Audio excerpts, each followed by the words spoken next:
Can you give us a brief history on Hunter? Like, when did you find out that he was on the spectrum?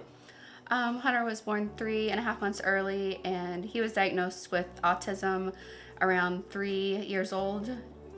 And we found out briefly around the 2 years old, when he just showed us signs that he had some different types of behaviors that were not normal, such as just behaviors as like sniffing cars, putting things up to his face, lining up cars, just being afraid of noises, covering his ears, not really relating with other children, not wanting to be around people, not wanting to be around other children, scared of other children, kind of wanting to be in his own little space, not wanting to talk to many people.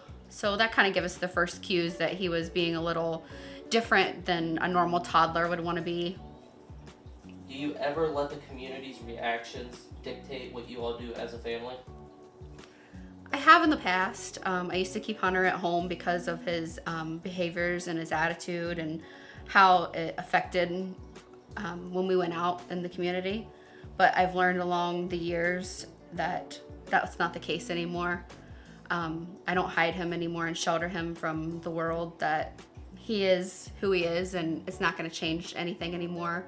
That he was given this diagnosis, and these are who his behaviors are going to be, and they're not going to change. So now we do take him places, and I've learned just to shrug it off. And if someone has an issue, we try to explain to them. We've made little cards up that say about autism, and we've shared these cards with people now that have autism support information on them, so we have handed those out in incidents where we've come in a scruffle or anything, that with another person in the community that doesn't quite understand some of these behaviors that Hunter might be having, that they might think he's having a meltdown or having a bratty moment or something, but honestly they're, from an autism,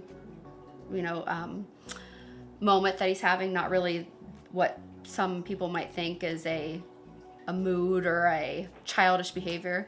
So those have helped us along the way. So those are the great advice, is to give other autism parents, is to have these little cards handy. And so no, I don't hide them anymore from the community, but I used to, so not anymore. When you first started working with autism, what was your biggest challenge? My biggest challenge was making sure that I provided the services that I was here for, but still promoting independence in the client. And that's a little challenging with somebody with autism, because you need to prompt and modify behavioral outcomes, however, still provide nursing care and independence for the client. Do you think the community is educated enough about autism? No, I don't believe so. Not at all. I wish that there was more out there, and I wish more people would understand what autism was. I wish that in the beginning I understood what autism was, and I wish that even the younger and the elderly would understand. And I feel that when we come in situations with Hunter, that I try to educate people instead of becoming defensive or anything like that. So I wish that there was more education and more awareness raised about autism in the community. Definitely.